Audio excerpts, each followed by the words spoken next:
Boa tarde. Hoje a gente dá, então, sequência às nossas mesas de discussão sobre o tema dos 80 anos da Missão de Pesquisas Folclóricas. E hoje o tema é intolerância religiosa, a perseguição aos cultos afro-brasileiros ontem e hoje, com a participação de Wagner Gonçalves da Silva, antropólogo da USP, e da Yalorixá Cláudia de Oiá, que é fundadora do Ilê Ade Ojuaiá, e participante da Marcha das Mulheres Negras. E a mediação é de Alberto Iqueda. Boa tarde, Alberto Iqueda. Olá, boa tarde. Vamos lá? Sim? Tá? Bem, boa tarde também, então, a todos. Obrigado aí ao pessoal do Educativo, ou é Ação Cultural? Como é que é o setor que eu nunca sei? Ação Cultural, tá. Bom, a Adriane, Marta, a Bel e os colegas aí.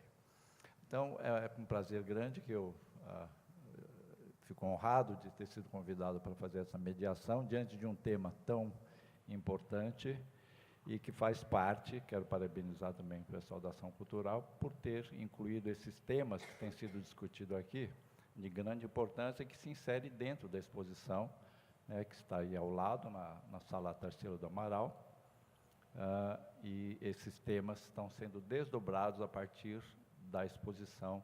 Então, só para quem não se lembra, este material, essa exposição, resulta de uma expedição etnográfica que o Mário de Andrade, quando foi diretor de Cultura do município de São Paulo, ele mandou lá para o Nordeste, em 1938, portanto, são 80 anos da presença deste material que a chamada Missão de Pesquisas Folclóricas trouxe em 1938.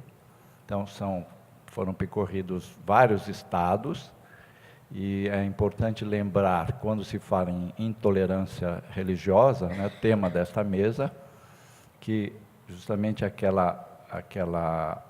aquele nicho relacionado com Pernambuco, que está lá à frente, ele é resultado de todo um processo de perseguição que estava acontecendo no Recife, como resultado da implantação de uma ditadura, na época do Getúlio Vargas, depois chamou-se ditadura do Estado Novo. E quando a missão chegou lá em Pernambuco, eles souberam que nas delegacias existiam vários materiais dos cultos de Xangô, que é o nome que se utiliza, que se dá aquilo que seria o candomblé, né, na Bahia, em outras localidades. Então, os terreiros de Xangô e Catimbó, que é uma outra prática ritual muito comum no Nordeste e Norte do Brasil, estavam sendo fechados na base da violência e os materiais sendo apreendidos e levados para as delegacias e seriam descartados, muitas vezes, né, com grande repressão e com implicações até de levar os líderes, né, dessas casas para a delegacia, para prestar depoimentos. Então, o que aparece ali nesta estante, ela é resultado exatamente da chamada intolerância religiosa aos cultos de Xangô e Catimbó. Então, esta mesa é completamente apropriada, e eu tenho um grande prazer de estar aqui, né, com a mãe Cláudia de Oiá e com o professor Wagner Gonçalves, para tratar disto, né, que é uma recuperação de um assunto, né, que vem se insistindo no Brasil por anos a fio, e eu acho que ele fica muito mais atual e importante, esta mesa, essa discussão, diante do que certamente acontecerá nesse país politicamente a partir das últimas eleições. A gente, lamentavelmente, se transformará numa república de fuzis e de dogmas religiosos de determinada vertente, né, mais conservadora, e que muitas vezes é o que mais promove essas práticas, né, de cerceamento e de perseguição mesmo, até com violência física e as casas de culto.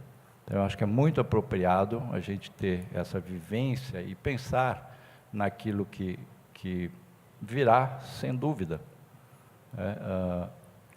Então, é para a gente pensar que agora, cada ato, né, que a gente pratique nesse país, ele tem que ser pensado nesta perspectiva, né? O Brasil está a caminho de sair, né, de uma perspectiva mundial no qual estava inserido até mais recentemente. E ontem nós tivemos mais um exemplo, né, que um grande acontecimento relacionado com o movimento ambientalista deixará de ocorrer no Brasil, né, no segundo semestre, em função justamente dessa política que se propõe. Então, a gente sai de um concerto mundial de preocupações de inclusão social, de compreensão, né, da diversidade cultural, da questão feminina, né, dos movimentos LGBT e tal. Então, eu acho que é muito bom que a gente tome essa consciência de que nós temos esta obrigação. Cada um de nós, seja um pesquisador, alguém ligado diretamente com as religiões, estudantes, professores, pesquisadores, de ser, né, mais um elemento que vai tentar resistir à avalanche conservadora que já está se desenhando, né? A cada dia que se anuncia alguém para um ministério, para um cargo, a gente fica completamente espantado, pensando se a gente não está sob um pesadelo e que talvez a gente queira acordar ou dormir para que no dia seguinte isso tudo seja somente um pesadelo. Mas certamente não é. Tá? Então é muito preocupante. Então, nós vamos iniciar aqui. Depois, evidentemente, todos estão convidados lá para fazer um percorrido ali nessa exposição que se encerra. É 9 ou 10 que se encerra? 12. Adelaide está ali, é curadora da exposição. Eu fui um convidado também aqui, um dos curadores da exposição. Bom, eu sou professor aposentado da Unesp, então hoje eu sou chamado de um tiozinho. Aquele tiozinho, trabalhei vários anos na Unesp e atualmente eu sou professor colaborador em alguns programas de pós-graduação na USP. Um é o de pós-graduação em música, o outro eu faço coorientação também num programa que chama-se PROLAN, Programa de Integração da América Latina, e tenho também alguns orientandos extraoficiais num programa que chama-se Estética e História da Arte. Então é com grande prazer, e eu não vou me estender para fazer a apresentação das duas personalidades que estão aqui, e eles mesmos vão poder, né, se apresentar, senão eu passaria fazendo uma leitura de uma lista, e essa 1h30 não daria para falar, né, de Mãe Cláudia e do professor Wagner Gonçalves. Então, aquilo que eles acharem que pode ser mais importante, eles vão ressaltar na sua própria fala. Então, vamos começar com Mãe Cláudia, né, de Oiá, que é líder e ativista, né, religiosa, uma pessoa muito importante, que já tem se manifestado em várias ocasiões em relação à questão, né, do movimento feminista, dos movimentos relacionados com a cultura afro, e é uma líder espiritual, que há pouco tempo também, não, Mãe Cláudia, teve um problema na sua própria casa de culto, em Guaianazes, de invasão. Então isso vai mostrando o que é, né, e agora com uma força praticamente de política pública. Isso é que preocupa muito. Então, é com grande prazer que nós começamos ouvindo, né, um depoimento bastante à vontade, que eu peço para a Mãe Cláudia fazer, e tecer os seus comentários. Vamos estabelecer mais ou menos 20 a 25 minutos, e eu terei que fazer esse papel chato de avisar com 5 minutos antes. Eu aviso para que, né, que a pessoa interrompa, e depois a gente passa para o professor Wagner Gonçalves, que é, sem dúvida, uma referência que qualquer pessoa que se interesse minimamente por essas questões de cultura afro e antropologia de um modo geral, necessariamente cai num dos livros do professor Wagner, né? Uma referência muito importante aí também nos estudos das religiões de matriz afro e da antropologia de um modo geral, afinal é um antropólogo. Bom, começamos então, Mãe Cláudia, por favor, fique à vontade. Tá certo. Boa tarde a todas e todos. Eu me chamo Cláudia Rosa, de Oiá. Eu estou no Ilê Axé Ojoiá. Eu sou iniciada na religião de matriz africana há 23 anos. Fui iniciada por um babalorixá que já nos deixou, Pai Ominarenanda Oxum, né? Fui iniciada junto à minha filha, de 2 anos e meio na época. Ela teve um problema muito sério de saúde e nós decidimos nos iniciar. Eu, como mãe dela, né? E ela que estava passando por aquele momento e que nós pedimos refúgio à religião de matriz africana, que vem se mostrando como refúgio, que vem se mostrando como Eu tenho dito, né, muito, que nós somos hoje o polo, o ponto de resistência. Nós temos hoje, nas periferias, os quilombos urbanos, né? E as casas de axé, elas estão se tornando cada dia mais este quilombo, esse espaço de resistência, esse espaço de força e de empoderamento de nós, mulheres negras, mulheres periféricas, mães, chefes de família, mulheres que vivemos a nossa realidade no dia a dia, nas periferias, construindo a nossa existência e resistindo, né? Então, é muito importante esse momento, esse espaço de fala, para que a gente possa vir até aqui e dizer da nossa realidade diária. Eu sou uma mulher que vim dos movimentos sociais, eu vim do movimento de moradia, participei durante muito tempo do movimento de mulheres, participo até hoje, né? Como mulher negra, lésbica, ialorixá e mãe, chefe de família, como sempre fui. E essa vivência me levou para dentro do candomblé, como sacerdotisa, com uma outra visão do mundo e do espaço. Quando eu recebo uma pessoa na minha casa de axé, eu não recebo uma pessoa de pele clara, uma pessoa negra, eu recebo seres humanos. Eu não olho para a questão de orientação sexual, gênero. Eu recebo essas pessoas e as acolho dentro da casa de axé. E nessa perspectiva, nós temos esta casa de axé lá em Guaianazes, que é um reduto de mulheres, mulheres trans, mulheres negras, mulheres periféricas. E dentro desse contexto, a sociedade ali vizinha, a comunidade, ela nos acolhe e nos repele. Quando a gente fala de intolerância, a nossa pele já está um pouquinho grossa, a gente já apanhou bastante da palavra intolerância. O que acontece, para mim, vai um pouco além, é um racismo religioso.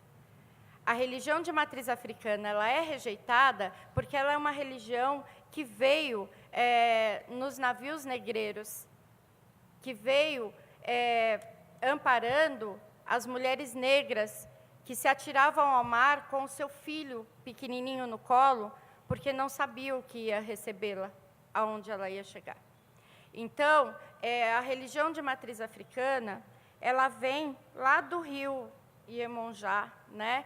Quando Iemanjá vê o sofrimento dos seus filhos e nos acompanha, cortando os mares, até chegar nessa terra onde nós somos acorrentados, aprisionados, violentados.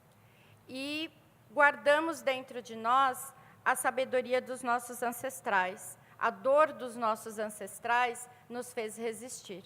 E uma coisa que nós trouxemos dentro de nós foram os valores dos nossos orixás. O valor de se tomar um copo d'água e saber que nessa água nós temos Mãe Oxum. O valor de sentir o calor do sol na nossa pele e saber que nós estamos sendo aquecidos por Pai Omulu, que nos cura, que nos traz a força para esperar que o tempo germine a terra. O valor da ventania de Inhansã, que nos refresca, né? Quando a dor é forte demais. Então, é isso que é a religião de matriz africana. São valores, são histórias, é a nossa ancestralidade, é a nossa pele, é a cor da nossa pele.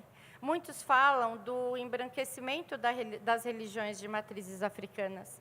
Isso nunca vai acontecer. Por quê? Porque os nossos deuses são africanos, os nossos deuses são negros, os nossos deuses nos acompanharam no além-mar. nos cuidaram, nos pouparam, nos fizeram ter a força de rezar, mesmo quando nos era proibido dizer o nome deles. Nós tivemos essa força dentro de nós. Então, eu hoje já não acredito tanto no termo intolerância, e sim racismo. E de hoje em diante, com toda a mudança do contexto social e político que nós tivemos e estamos tendo no país, nós vamos sofrer esse racismo com muito mais força. Minha casa foi invadida em abril último. Roubaram, depedraram, machucaram, quebraram, feriram. Mas, acima de tudo, ferem a nossa existência. Por quê? Nós somos uma casa regida por mulheres, por uma mulher negra, por uma mulher lésbica, por uma mulher que vive na periferia e leva a sua vida adiante com as suas filhas, na grande maioria mulheres, mulheres negras, mulheres brancas, pobres, periféricas. E não foi a casa, o Ilê Axé, que foi aviltado apenas. Eles nos feriram, eles nos violentaram, eles entraram dentro de um espaço onde nós nos sentimos protegidas, onde nós nos sentimos cuidadas, guardadas. E eu sei que, assim como eu senti essa violência, eu usei essa palavra, e aí minha filha, que não está aqui porque está fazendo uma outra fala na casa Viviane dos Santos, lá na periferia, ela me disse: mãe, não fala assim, isso é muito forte, isso é muito feio, mas eu me senti estuprada.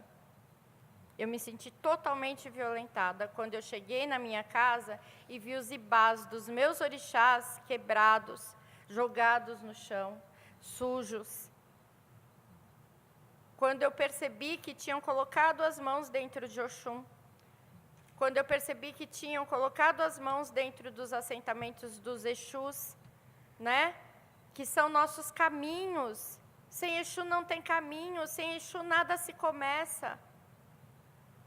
A prioridade para nós é a folha de Ossan e o caminho de Exu. Dali nós vamos dar início a tudo que acontece dentro do candomblé. A minha casa de Exu, ela foi depenada. Levaram ferros, levaram pedras para vender, para trocar por drogas, não sei. Mas foi o que aconteceu. E eu tenho certeza absoluta, professor, que se fosse uma casa regida por homens talvez brancos, a situação teria sido outra. Eles nos observam, eles nos registram. Poxa, mas só entra mulher bonita nessa casa. Nossa, mas é só mulher. Vocês não têm homens na casa? Temos sim. E homens de grande valor. Nós temos homens trans, nós temos jovens homens que são nossos ogãs, que são alguns ebomes que nós temos na casa, mas na grande maioria nós somos mulheres. Então, nós podemos ser invadidas, violentadas, expostas. E, assim, tudo que está acontecendo hoje, eu não tenho uma leitura de que aconteceu em 2018, em 2017. Não, isso vem acontecendo. Quando perceberam que nós estávamos tentando sair da senzala, quando perceberam que nós estávamos tomando os bancos das universidades, quando perceberam que uma mulher negra e a Lorixá ousava sentar e falar, por quê? Nós não vamos deixar. E aí houve toda essa transformação. Eu tenho uma coisa comigo que é muito forte. Toda essa revolta começou porque foram tiradas as escravas urbanas, se mexeram nos direitos das empregadas domésticas.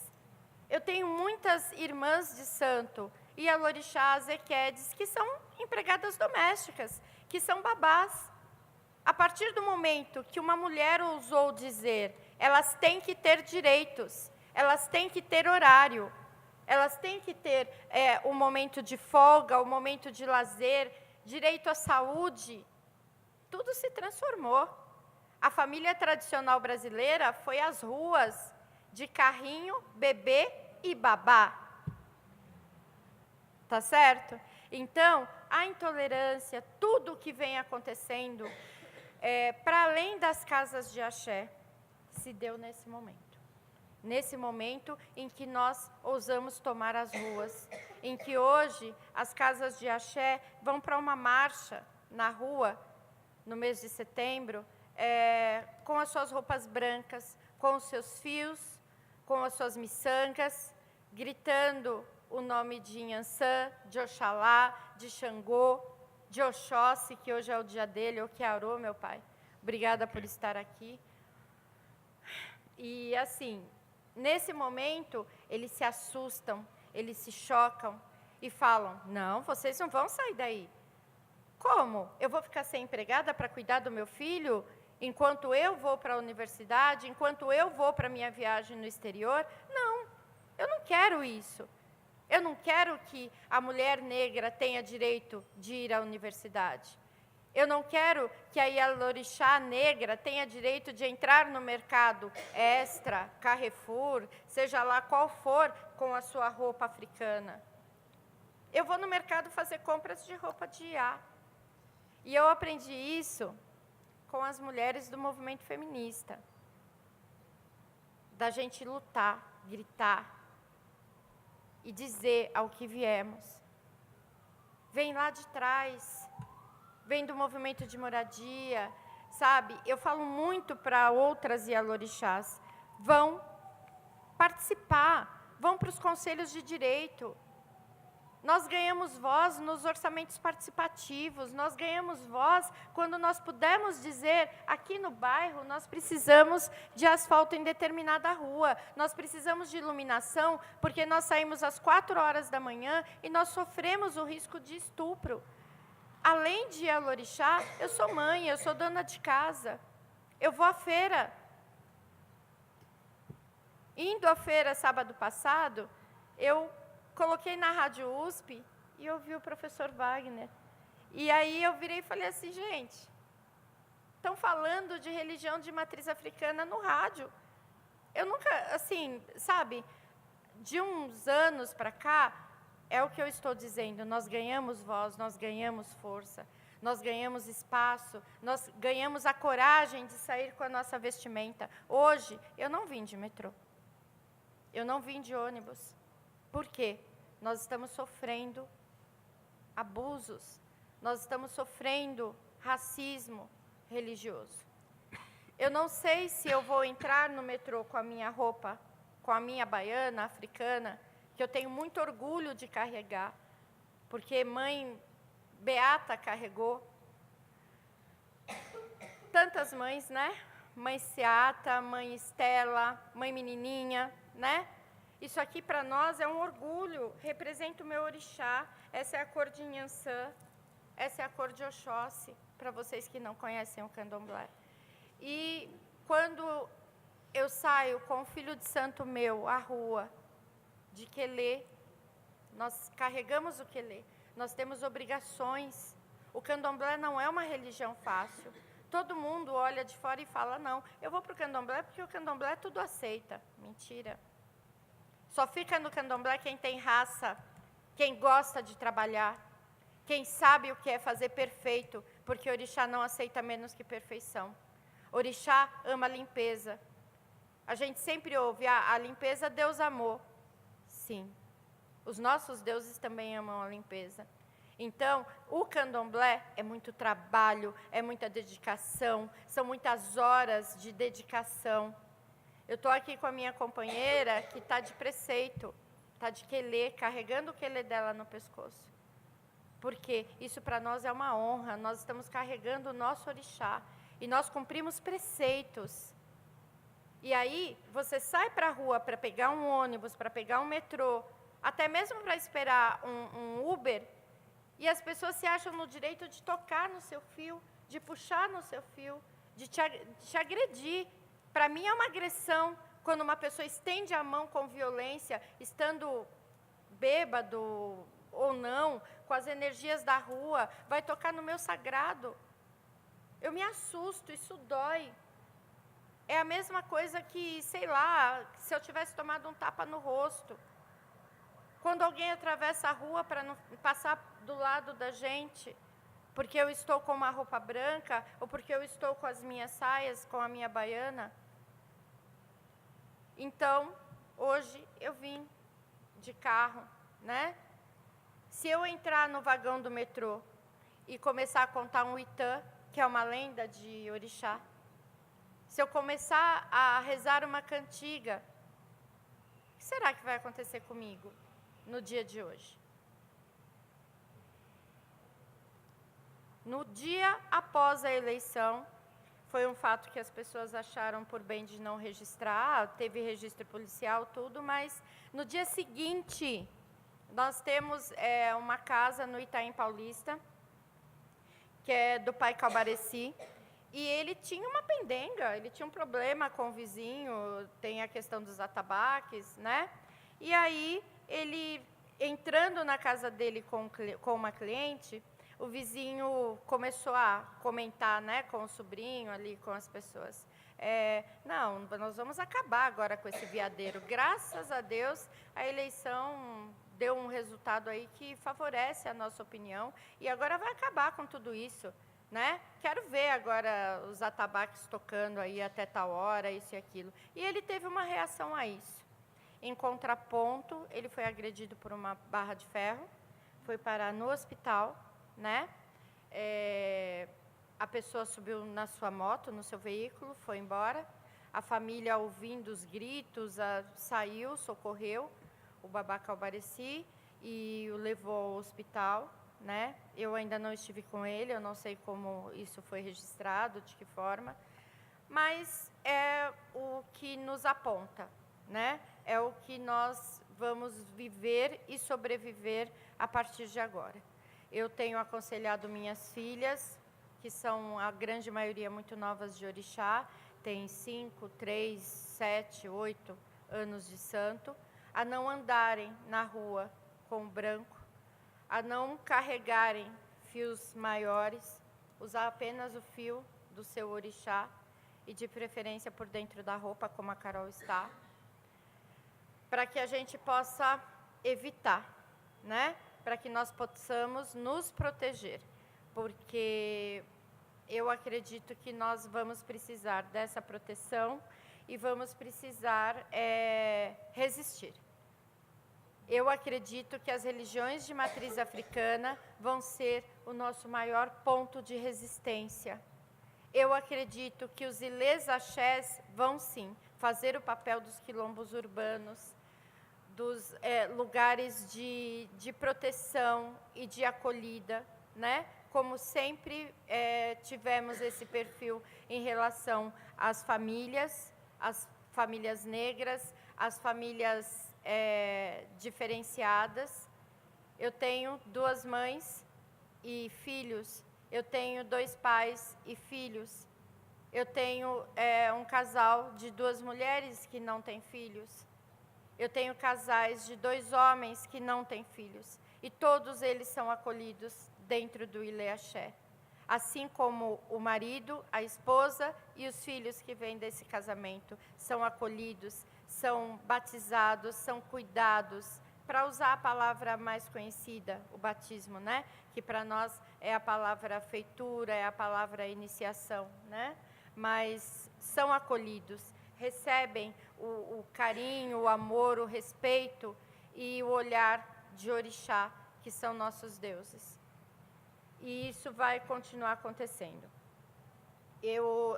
Quando começaram os ataques no Rio de Janeiro, quando tudo isso começou a acontecer, nós olhávamos assim muito assustados e pensávamos, não, isso está acontecendo no Rio de Janeiro porque existe uma desordem, um momento que está acontecendo no Rio de Janeiro. Tá bom, está acontecendo no Rio de Janeiro, vamos nos reunir, vamos nos organizar, vamos apoiar as casas do Rio de Janeiro, mas está acontecendo no Rio de Janeiro. Não, Hoje está acontecendo em São Paulo, na capital de São Paulo, no interior de São Paulo, está acontecendo em Minas Gerais, está acontecendo no Rio Grande do Sul. Nós tivemos em Minas Gerais uma situação o limite de horário, né? Aqui em São Paulo a gente fala que é o PSIL, né? Que às 10 horas da noite a gente tenta diminuir os sons e tudo mais, para não ter problema com as vizinhanças, né? E aí nós tivemos um caso em Minas, onde ainda não eram 10 horas da noite, e aí o barulho dos atabaques estava incomodando a vizinhança, a polícia foi chamada. E quando a polícia foi chamada, ela, além de alertar de que o barulho deveria parar, que é o papel que ela deveria estar fazendo ali, ela levou os atabaques. Então, nós voltamos aonde? Na década de 30. Lá em Pernambuco, onde foram recolhidos os artefatos, as peças que estão aqui expostas. Poxa vida, 2018, e nós voltamos a quantos anos atrás? 80? 90 anos atrás? Eu achei que eu não ia conseguir falar tudo isso, viu? Só faltam 5 minutos. Então, assim, é um retrocesso muito grande, é um retrocesso para nós, pessoas negras, é um retrocesso para nós de religião de matriz africana, é um retrocesso para nós, mulheres, é um retrocesso para nós, população LGBT, é um retrocesso para tudo que nós atingimos em 10, 15, 20 anos de luta. Não foi à toa. Os movimentos sociais foram para a rua na década de 90, na década de 2000 a 2010. Nós fomos para a rua, nós lutamos para conquistar uma abertura, nós vislumbramos um momento de... Eu posso andar com a minha companheira de mãos dadas na rua. As minhas filhas conquistaram o direito de caminhar ao lado da sua companheira. E aí, quando nós começamos a sentir esse sabor de liberdade, de sair, né, e sentir o sol, começam a fechar. Mas é uma coisa que eu quero dizer como mulher negra, como mulher lésbica, como mulher atuante, ativista dos movimentos sociais. E, acima de tudo, como Iá Cláudia Rosa de Oiá, da guerreira que sou, nós vamos resistir. Nós vamos estar aqui, fortes, de pé, e vamos resistir. Nós não vamos deixar que as janelas se fechem, que as portas se fechem. Nós não vamos permitir que nos coloquem de novo dentro das senzalas. Nós estamos aqui, nós estamos nas ruas, nós estamos nas universidades, nós estamos no Centro Cultural Vergueiro, falando para pessoas que estão no mundo, na sociedade. E nós não vamos voltar, nós não vamos permitir que nos coloquem em outro lugar que não esse. Eu agradeço a todos vocês que estão aqui, agradeço as minhas filhas e filhos que vieram aqui me apoiar, agradeço a forma com que eu fui recebida pela Bia, por todos vocês. Eu, o tempo todo, tenho que realmente controlar para não colocar emoção e chorar, porque vocês não têm noção do que é, para mim, no lugar de mulher, de alorixá, de uma mulher que não tem o nível superior, que é uma coisa assim muito importante para as famílias negras, né? Olha, na nossa família nós temos 3 pessoas que são formadas e tudo mais. Vocês não têm a noção do que é estar sentada aqui, ao lado do professor Ikeda, do Wagner, que é um antropólogo. É muito importante para nós. E eu estou aqui representando muitas ialorixás negras que morreram e não conseguiram chegar a esse lugar. Muitas mulheres negras que sucumbiram por diversas situações sociais e que não conseguiram chegar a esse lugar. Então, eu agradeço a vocês essa oportunidade e quero deixar as portas do Ilê Axé Ojoiá abertas para que a gente continue lá, fazendo reuniões, fazendo palestras, os projetos sociais que minhas filhas aí lutam para trazer, né, Drica? Eu peço à minha mãe Iansã, ao Lodumaré em primeiro lugar, à minha mãe Iansã, meu pai Omulu, que continue nos trazendo a força, a sabedoria necessária para que essa abertura continue acontecendo e que o Ilê Axé resista, não só o Ilê Axé Ojoiá, mas todos os ilês resistam e persistam e saibam que nós somos os polos de resistência e que nós vamos continuar na nossa luta, assim como fez Zumbi dos Palmares, assim como fez Dandara, assim como fizeram diversas mulheres negras na história do Brasil, nós vamos resistir e vamos continuar aqui. Muito obrigada pela oportunidade.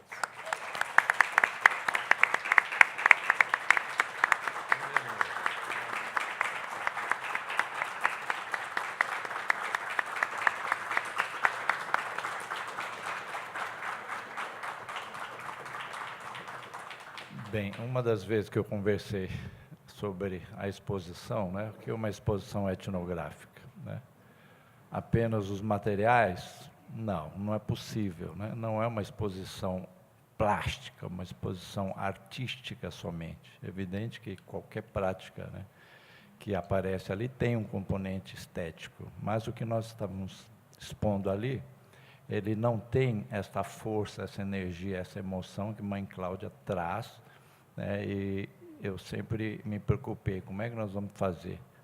Então, vamos trazer os filmes feitos lá há 80 anos atrás, não há, lamentavelmente, nenhum depoimento contundente, né, e cheio de emoção e de verdade quanto esse, que felizmente a gente está tendo oportunidade, né? Então, isso faz coro, imagina vocês, aquelas dezenas de casas de Recife, que foram fechados à força, né, e os materiais estavam presos, literalmente, estavam todos na delegacia, e parte desse material veio aqui para São Paulo para ser o testemunho, a testemunha daquilo que aconteceu lá. Então, o que aconteceu lá é exatamente isso que Mãe Cláudia está trazendo agora, né, ao vivo, diretamente para nossas emoções, para a gente perceber o quanto, né, aconteceu de energias negativas, de perseguição, de brutalidade em 1938. São 80 anos, né? Mas eu fico, por outro lado, feliz de ouvir Mãe Cláudia, porque há uma semana também eu estava num evento na Unifesp, a Universidade Federal de São Paulo, e sem que estivesse programado, Pedro, que é um rapaz, um menino do grupo indígena Pancararé, embora eles morem aqui em São Paulo, ele pediu a palavra e comentou exatamente algo como está fazendo Mãe Cláudia agora, né? E ele disse para a gente ter, né, sempre na lembrança que eles resistiram 500 anos e conseguirão certamente resistir 4, 5 anos, que virão, ou se for mais, a gente haverá de resistir sem dúvida, conforme Mãe Cláudia também colocou. Muito obrigado, Mãe Cláudia. Eu acho que trazendo aquilo que é o depoimento, o vivencial, a energia, é que realmente a gente consegue entender o que é que aconteceu lá em 1938. Só que lá em 1938, né, a gente tem que lembrar a ditadura do Estado Novo, e aquilo foi na base da força mesmo, né? Agora tem a força, só que agora é por eleição, né? Eles não precisaram levantar nenhum fuzil. Agora, é por eleição que essa perspectiva de mundo e de vida está se colocando, e nós vamos ter que aguentar isso, porque, de qualquer maneira, houve uma eleição, né? É muito duro a gente ter que admitir isso, mas é a realidade. Bom, passo então ao professor Wagner Gonçalves, essa grande referência. Eu sempre lembro do professor Wagner que, evidentemente, eu não sou especialista, né, nessa área de investigação, mas sempre conheço muitos estrangeiros, sobretudo, alguns anos atrás, muitos antropólogos, sociólogos japoneses vinham aqui para o Brasil, muitas vezes estudantes, né, alunos meus, seja de música ou de educação artística, sempre, quando tem algum interesse né, me pedem alguma sugestão. Eu falo, bom, coloca lá na internet Vargas Gonçalves, que você vai encontrar umas referências muito boas para você se iniciar. Então, é com grande prazer que eu estou aqui ao lado do professor Vargas Gonçalves. Muito obrigado. Espero que não sejam fake news.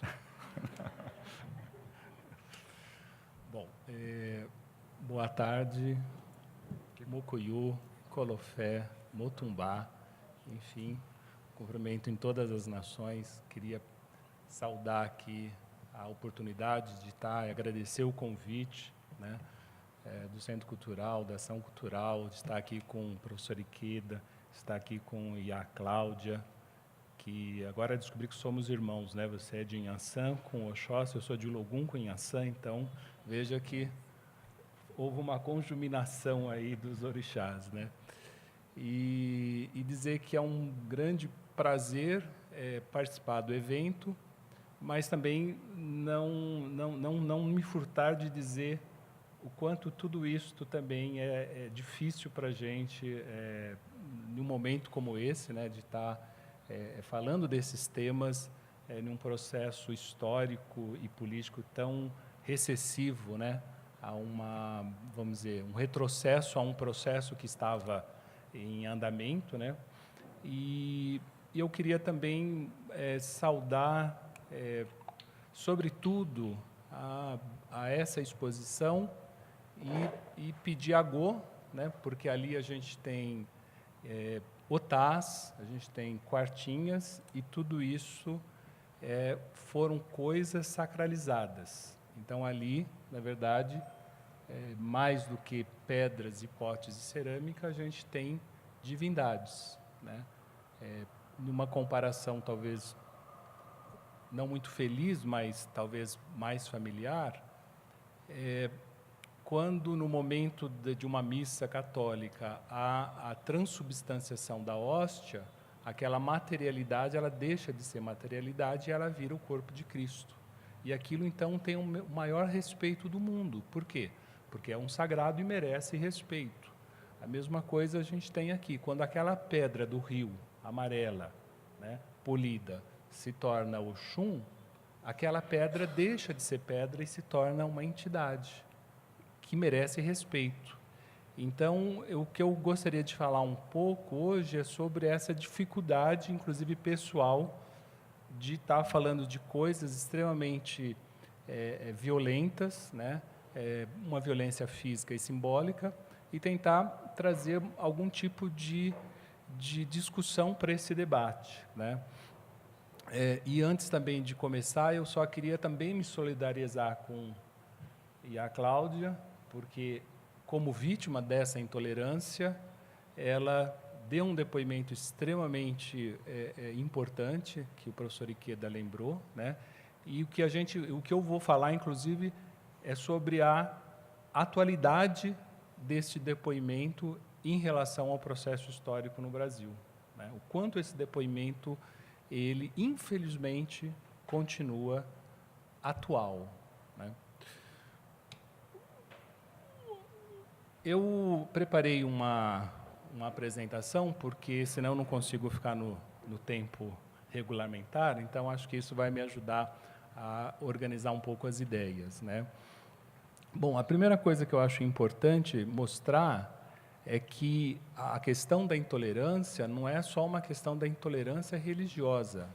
Eu acho que a Cláudia deixou isso bem claro. Se trata também de um processo histórico de racismo e preconceito, né? Então, eu gosto muito dessa foto aí do Rugenda, porque ele mostra as chamadas escarificações étnicas, né, de um lado, do lado esquerdo, e do outro lado o Caribé fez uma gravura que meio que reproduz esse quadro do Caribé, e ele mostra como que as pinturas rituais no candomblé são atualizações das marcas étnicas dos grupos africanos, ou seja, é exatamente o candomblé que dá continuidade a um processo de memória, de história, né, dessas heranças africanas no Brasil.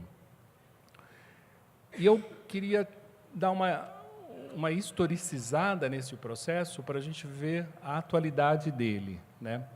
Bom, dizer que as religiões afro-brasileiras ou de matriz africana são religiões que sofrem intolerância ou perseguição, não é dizer que essa perseguição começou agora, e nem vai começar no dia 1º de janeiro. Ela começa com a própria história do Brasil. A história do Brasil é uma história de intolerância religiosa, né? Primeiro, no Brasil colônia, no século XVI, XVII, XVIII, quando a gente tem já o registro da existência de religiosidades africanas no Brasil, e essas religiosidades elas já são perseguidas pelos órgãos do Estado atrelado à Igreja, porque Igreja e Estado, neste momento, não havia uma separação, né? Então, a gente encontra esses relatos de perseguição aonde? A gente encontra nos autos do Tribunal da Santa Inquisição, a gente encontra na literatura de missionários e viajantes, e a gente encontra também nas imagens, nos registros visuais que ocorrem, sobretudo, a partir do século XIX. Aqui, por exemplo, a gente tem a dança do calundu. E vocês vejam que a estrutura da dança do calundu, que está sendo registrada no século XVII, meados do século XVII, tem a mesma estrutura de um candomblé de hoje, né? A gente tem uma roda, a gente tem instrumentos musicais, a gente tem substâncias líquidas que estão sendo ingeridas e a gente tem incorporação. A mesma estrutura, ou seja, essas religiosidades elas já estão presentes no Brasil no XVI e já são perseguidas por serem, vamos dizer, ritos tidos como ritos pagãos e, portanto, a Igreja Católica vai persegui-los, né? Vai, inclusive, abrir inquérito contra esses praticantes africanos dessas religiosidades e vai, através desses autos da Santa Inquisição, a gente tem acesso, inclusive, a formas como esses ritos eram praticados. No Brasil Império do século XIX, né, de 1922, o que acontece? As condições de reprodução das religiões afro-brasileiras ou dos terreiros, né, desses territórios, começam a melhorar. Por quê? Porque, primeiro, embora o catolicismo seja a religião oficial do Império, existe uma Constituição de 1824 que já permite a presença de outras religiosidades em solo brasileiro, desde que a externalidade desses templos não fosse, não houvesse indicação de que ali era um templo, né? O que, inclusive, justifica muito o fato dos terreiros, hoje em dia, na paisagem urbana, não serem reconhecíveis, a não ser para quem entende do babado, né? Ou seja, passou na porta, viu lá uma quartinha, viu uma bandeira de templo, viu um mariô, opa, aqui é uma casa de axé. Mas quem não conhece, pensa que é apenas uma decoração, sei lá, high-tech, né, de alguém. Mas, na verdade, quem sabe que ali se encontra um terreiro de candomblé. As transformações do catolicismo, feita pela mão negra, são muito importantes neste momento. Por quê? Porque, embora a Igreja Católica tenha sido tenha patrocinado um processo de conversão, a gente também tem que dar uma agência a esses africanos e seus descendentes que alteraram o catolicismo. Inclusive, foram das irmandades dos homens, na época chamado dos homens de cor, foram dessas irmandades que saíram os primeiros terreiros, como a gente tem uma documentação farta em Salvador, né? Então, as primeiras notícias de jornais sobre a repressão coincide exatamente com a organização dos terreiros nos espaços urbanos. É quando eles mostram a cara que, de fato, começa a haver uma perseguição sistemática. Por quê? Porque é preciso higienizar o espaço urbano, é preciso tirar aquilo que, no final do século XIX, no Rio de Janeiro, né, um jornalista escreveu dizendo: é preciso limpar o centro do Rio, né, destes antros de macumba, né? Então, esse era o termo que se usava. Inclusive, os jornalistas dizem assim: o Rio de Janeiro no centro parece uma África. Então, é preciso tirar. Então, a reforma do Pereira Passos foi exatamente para eliminar essa presença negra no Rio de Janeiro, que não aconteceu só lá, não. Aconteceu aqui em São Paulo também, né? A história da população negra em São Paulo, é a história da migração, da expulsão, né? Desde da igreja do Largo do Rosário, que estava na antiga Rua do Rosário, que depois vira Rua da Imperatriz, e depois vira Rua 15 de Novembro, que vai para o Largo do Paissandu, até toda a expulsão da população negra dos Campos Elíseos, da Barra Funda, até as outras margens do rio Tietê. Então, toda a história espacial e socioespacial em relação ao negro é uma história de expulsão. Mas a presença do negro se faz presente nessa religiosidade cristã, católica, e, ao mesmo tempo, constituindo as suas próprias unidades de templo. Com a Primeira República, em 1889, um ano após a abolição, o que a gente tem? A gente tem um primeiro Código Penal republicano. E aí a estratégia muda. Por quê? Porque o Estado se separou da Igreja. Então, agora é o Estado que tem que gerenciar a repressão, né? Embora a Igreja possa continuar reprimindo, mas coube ao Estado a repressão. Então, o primeiro Código Penal republicano, que é de 1890, no seu artigo 157, no seu artigo 158, ele trata do crime de espiritismo, magia e seus sortilégios e o de curandeirismo. Em 1900, a gente tem a publicação da primeira etnografia sobre essas religiosidades, que é uma etnografia do médico chamado Raimundo Nina Rodrigues, de Salvador, chamado O Animismo Fetichista dos Negros Baianos, né? E nessa etnografia de cunho racista, ele já está estabelecendo a inferioridade do negro. Então, o que a gente tem? Um Estado que chama essa prática religiosa de magia, de curandeirismo e de falso espiritismo. Uma academia branca, racista, embora Nina Rodrigues fosse mestiço, né? Mas se identificava com os ideais brancos acadêmicos, que faz uma visão dessa religiosidade também preconceituosa, né? E aí, o que disso pode resultar? A grande violência que há na Primeira República contra os terreiros. A Operação Xangô, eu não sei se alguém aqui já ouviu falar da Operação Xangô, alguém já ouviu falar? A Operação Xangô foi uma operação que ocorreu em Maceió, por conta de que o governador foi acusado de fazer parte dos terreiros, ou de ser assessorado pelos terreiros, né? Então, ele é deposto e há uma invasão em massa dos terreiros, inclusive com assassinato de religiosos, e há uma depredação dos terreiros.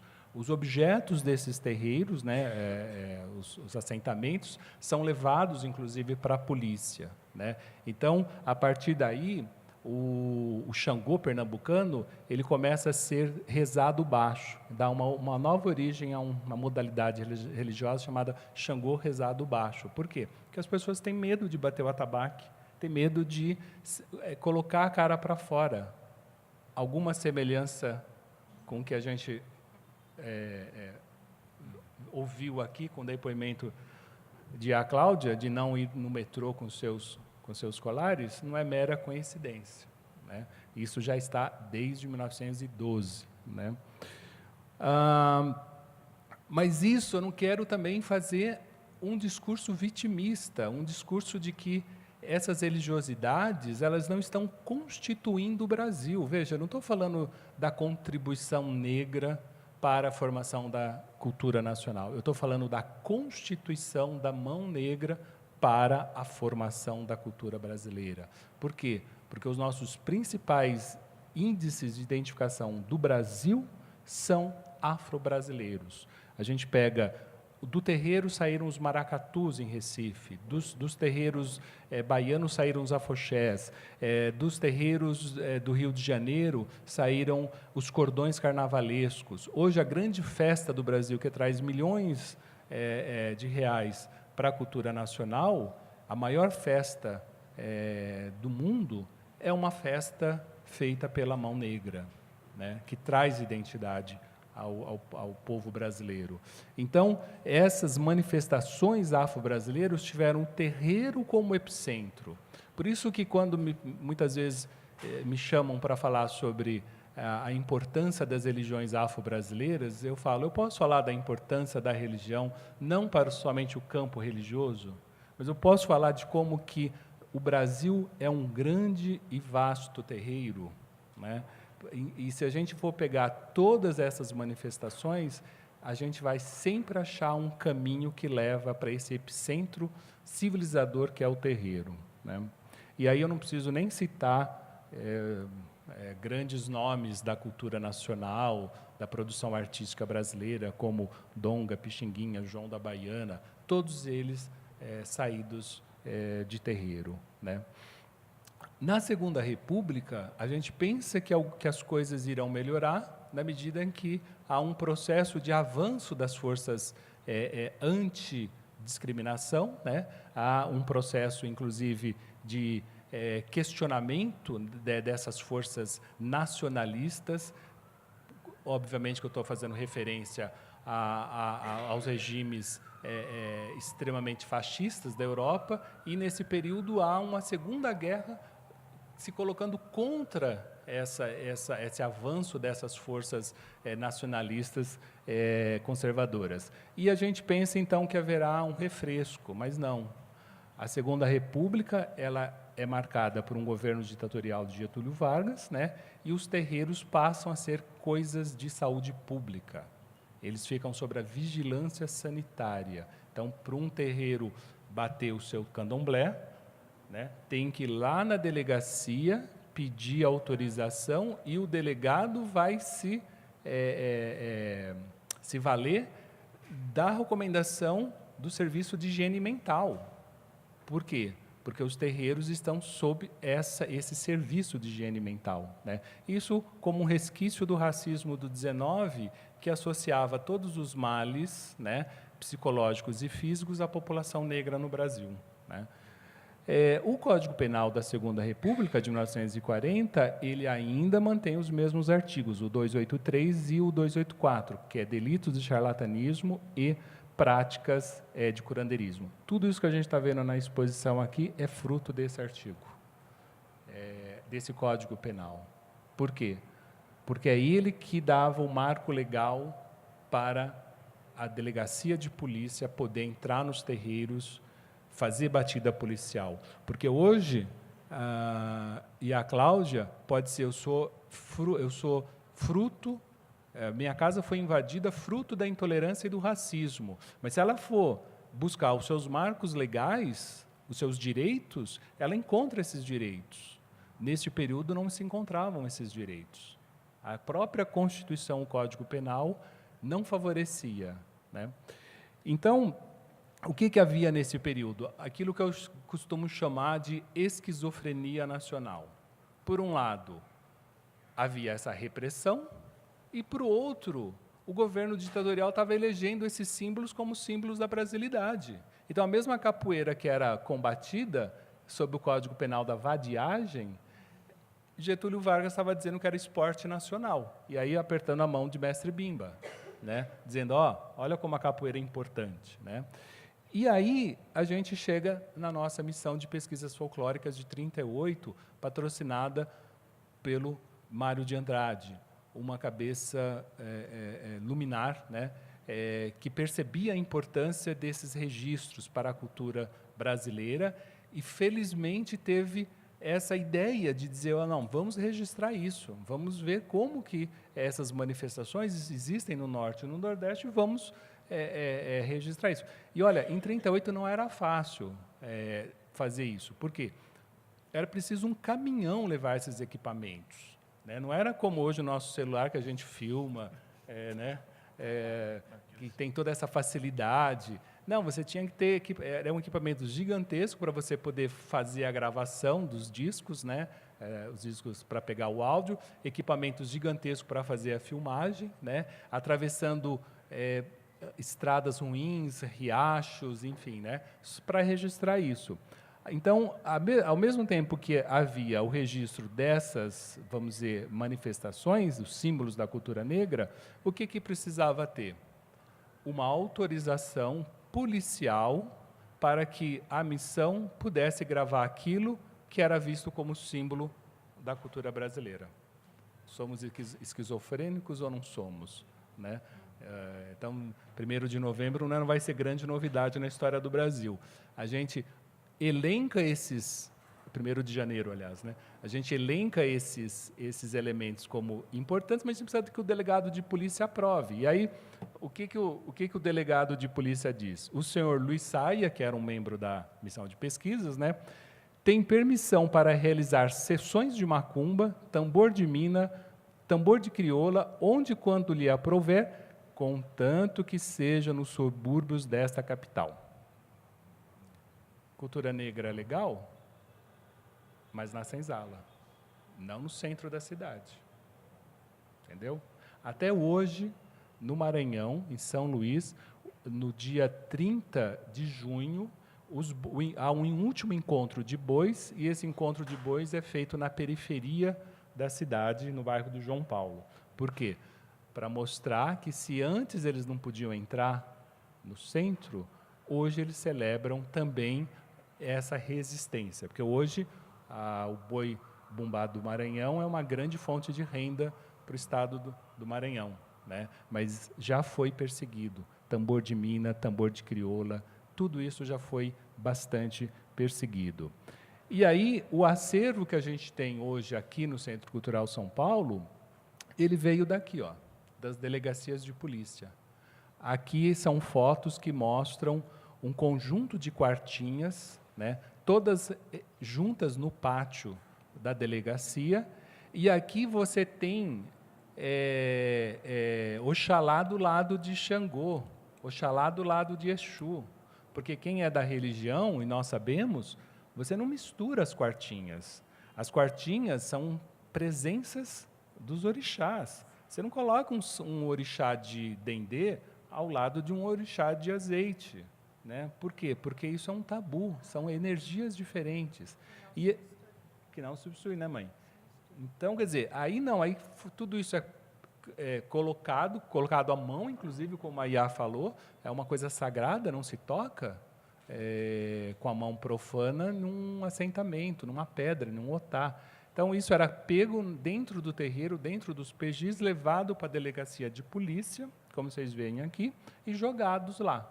Vejam que os atabaques são colocados um de boca em cima do outro. Coisa também que não faz parte do sistema, porque você jamais vira um atabaque, porque o atabaque é sagrado. Se você vira um atabaque, você coloca o mundo de cabeça para baixo. É o instrumento que você chama o orixá, né? E esses instrumentos todos sacralizados são jogados na delegacia. E essas peças, eu estou chamando de peças, porque é o termo técnico, né? Mas esses assentamentos, eles acabam formando o quê? Os grandes acervos afro-brasileiros provenientes da repressão, ou seja, os chamados acervos policiais ou museus do crime. Todos esses acervos, não talvez hoje em dia na sua totalidade, mas o início desses acervos foram resultados de batidas policiais, de repressão, de violência simbólica e física aos terreiros, às populações afro-brasileiras. E eles vão parar onde? Eles vão parar nos institutos de medicina legal, nos institutos de polícia, formando um acervo absolutamente exótico. Um exemplo, aqui a coleção de magia negra da Polícia Civil do Rio de Janeiro, fruto de repressão. Eu coloquei um mapinha aqui, né, a partir de uma fonte, de uma tese do Alexandre Correia, em que objetos religiosos se misturam com outros objetos de crime, né? Ou seja, um otá ao lado de um facão que foi usado para matar alguém, né? Um outro exemplo, a coleção Nina Rodrigues e a coleção Estácio de Lima, que foi aquela coleção que o Nina começou a formar e depois o Estácio deu continuidade, que são objetos também retirados dos terreiros. Esses objetos, eles estavam no Instituto Estácio de Lima. Eu ainda tive a oportunidade de visitar esse instituto alguns anos atrás, e pasmem, eles estavam ao lado das cabeças do bando do Lampião. Essas cabeças que vocês estão vendo aí. Ao lado de fetos dentro de vidros com formol, que eram, por exemplo, provas do crime de aborto. Então, era um teatro dos horrores, e os assentamentos ao lado desses objetos. Felizmente, depois de 88, com a Constituição Cidadã, com toda a força, né, do movimento negro, dos movimentos de cidadania, esses objetos foram retirados, né, como vocês vejam aí, aí é uma ferramenta de Océm, e foram colocados no Museu Afro-Brasileiro de Salvador. Então, hoje eles estão no Museu Afro-Brasileiro de Salvador. Então, atualmente, o nosso grande desafio é como lidar com esses objetos. Por quê? Porque eles não são peças, eles representam valores, eles representam cosmovisões de mundo, né? Então, eu dou aqui um exemplo.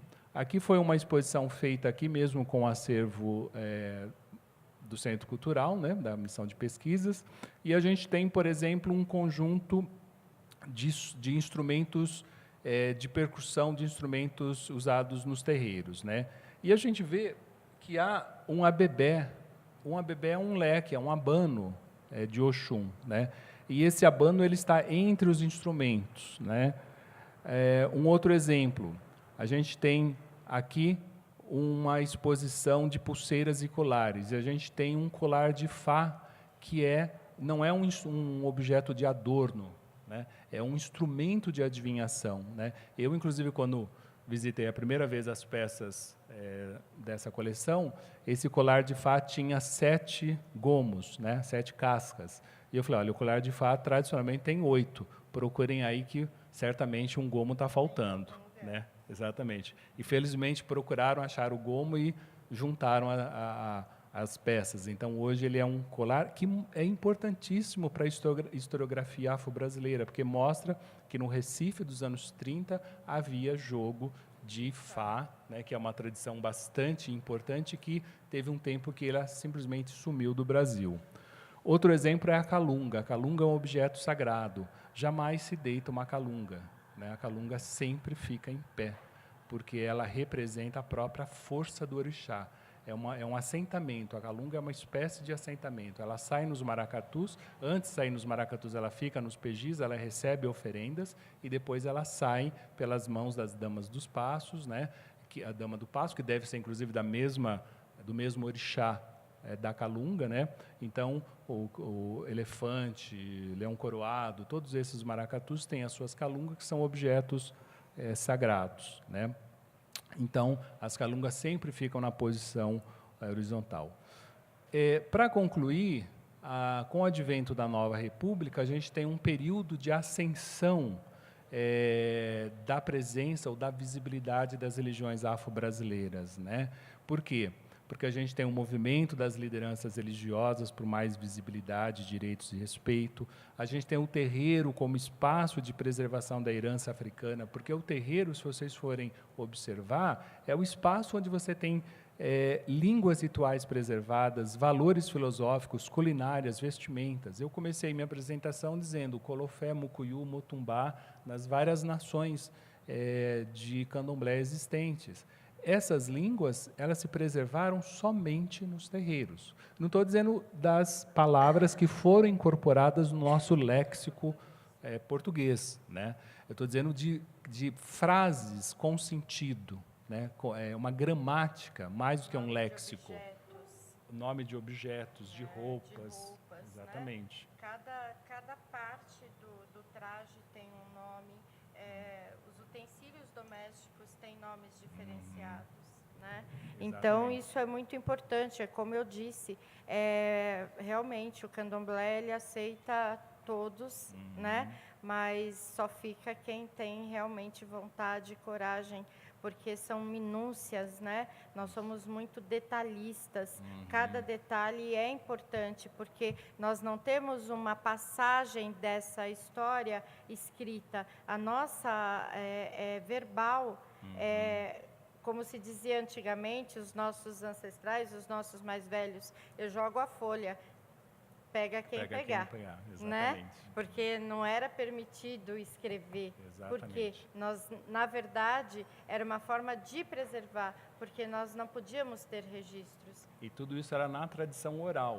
Né? Sempre na tradição oral, para que nós pudéssemos preservar o que era dito pelo mais velho, o que Exato. foi trazido, o que foi nos ensinado há 400, 500 anos atrás. Exatamente. Hoje nós temos alguns escritos, né? Mas a grande maioria do conhecimento para nós Ialorixás e Babalorixás dentro da religião veio de forma oral.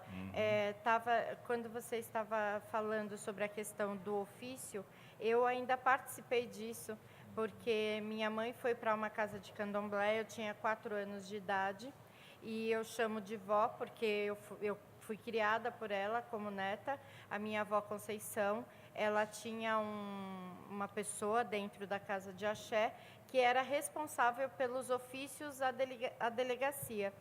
A casa dela ficava ali na Vila Matilde, próxima à 10ª delegacia, e quando ia ter festa, com 15 dias de antecedência, o fundador, né, que eu nunca vou esquecer essa figura, foi muito importante na minha infância, ele ia levar o ofício. E nós tínhamos que esperar a resposta para ver se podíamos tocar naquela data. Porque muitas vezes naquele dia ia ter outras festas e aí não era permitido o toque na casa de candomblé da Mãe Conceição de Inhaçã, lá na Vila Matilde.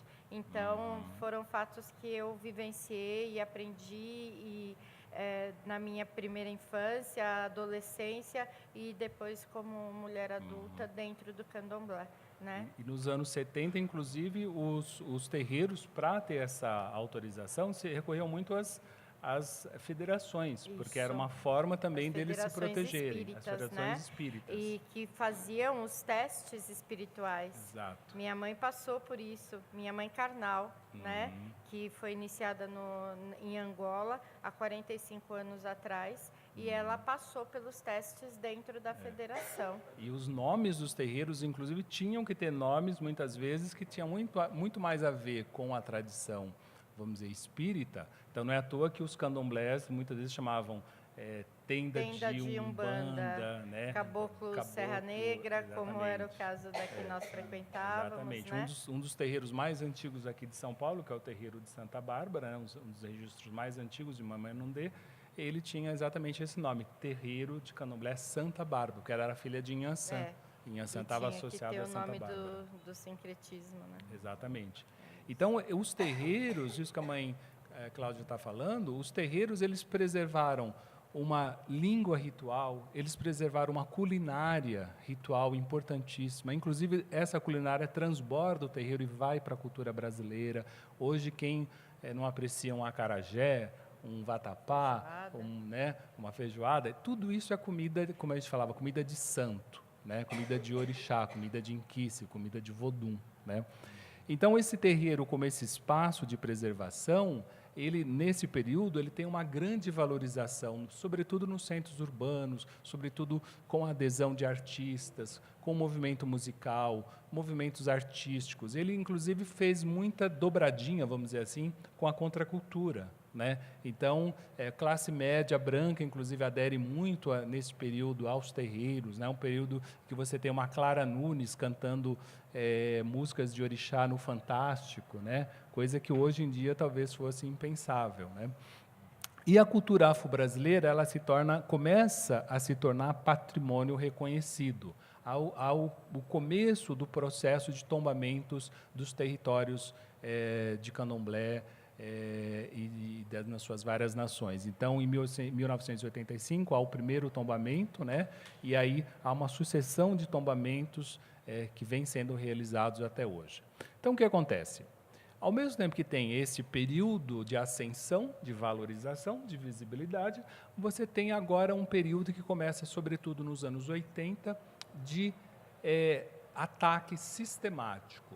Esses ataques podem continuar vindo do Estado, mas eles não mais se concentram no Estado. O Estado não é mais o grande vilão, Pelo contrário, né? É o Estado que está patrocinando muitas dessas políticas públicas que visam a organizar o movimento religioso junto com o movimento de cidadania, junto com o movimento contra o racismo. Então, o Estado ele começa a institucionalizar essas políticas públicas, mas o inimigo vem de outro lado. O inimigo são as igrejas neopentecostais, que nesse período reacende as ideologias de preconceito e racismo. Por quê? Porque elas vão dizer que os males do mundo vêm da presença do demônio na Terra e o demônio inevitavelmente estão associados a todas as religiões, mas sobretudo as religiões afro-brasileiras. Por quê? Porque essas religiões já tinham sido associadas ao demônio desde o século XVI. Então, é a presença do Exu e da Pombagira, né? Então, o que ocorre? Ocorre um conjunto de ataques que vai desde o plano mais privado, que é o número 1 aí, até o plano mais público, que é o número 6. Ou seja, o ataque ele tem a ver com a questão da liberdade religiosa. O Brasil é um país que garante a liberdade religiosa. A liberdade está na Constituição. Então, se um pastor, um padre, qualquer sacerdote quer ter uma opinião sobre as outras religiões e quer divulgar essa opinião sobre as religiões dentro do seu púlpito, dentro da igreja, é um direito dele. A gente tem liberdade religiosa. A mãe Cláudia pode dizer o que ela acha de outros sistemas religiosos, mas o que ela não pode fazer é entrar em outra igreja para depredar os símbolos religiosos, assim como ela não quer que entre no terreiro dela para fazer isso. Então, a liberdade religiosa começa primeiro nas igrejas neopentecostais, quando o pastor começa a associar o demônio com o Exu. Mas o Exu pertence à Afro. Então, o que ele está fazendo lá? E aí, então, começa um processo. Aí começa a se publicar livros sobre a demonização das religiões. Aí os membros neopentecostais começam a invadir terreiros, agredir pessoas, né, e destruir símbolos dessas religiões presentes no espaço público. Como o meu tempo está terminando, eu só vou passar rapidamente as imagens, né, dessas depredações, mas que são imagens até muito pouco impactantes diante do depoimento de a Cláudia aqui. Então, vejam, a destruição de imagens dentro do terreiro, há incêndios, terreiros sendo incendiados, né, pessoas levando pedradas na cara por conta da sua religiosidade, né, e tem até uns vídeos aqui sobre essa depredação. Eu, particularmente, não gosto de passar isso, enfim, como também o nosso tempo é escasso, depois, se vocês tiverem interesse, a gente pode até mostrar, mas aqui são casos atuais dos evangélicos, os traficantes evangélicos.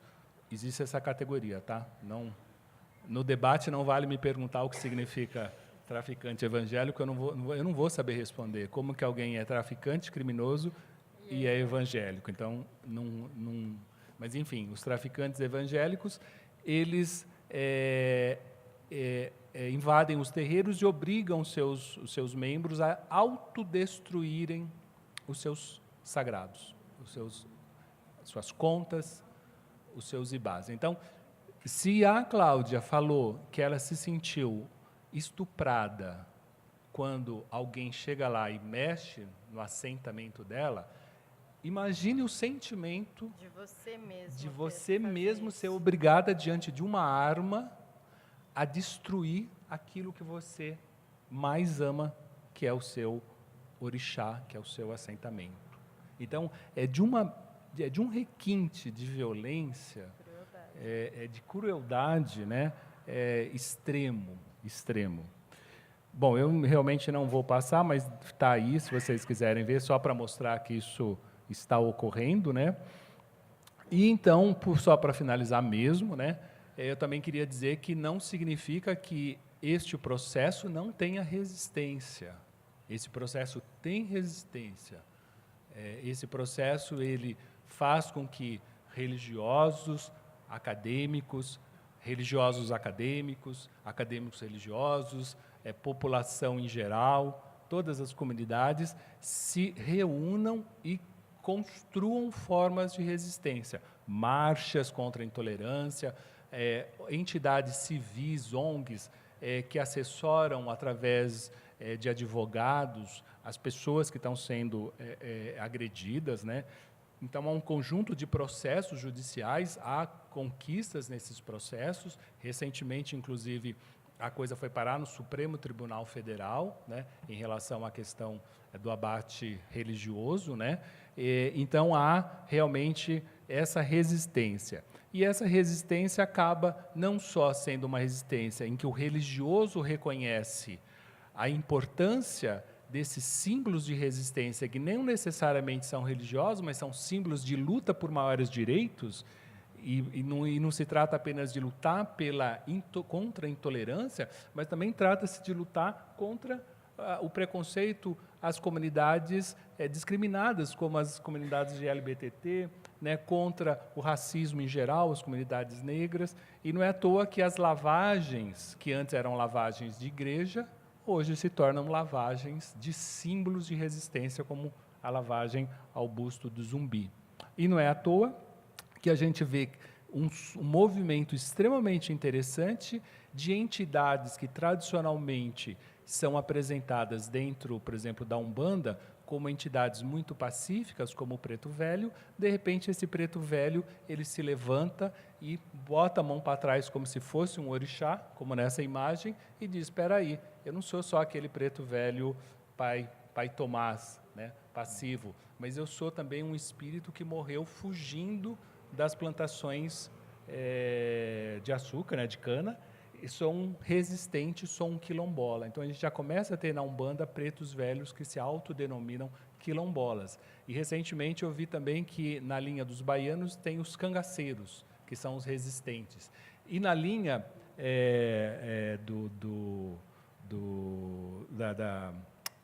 do mar, né, dos marujos, né, a gente também agora tem espíritos revolucionários, como, por exemplo, João Cândido, né, que vem como um espírito destinado a promover reformas sociais.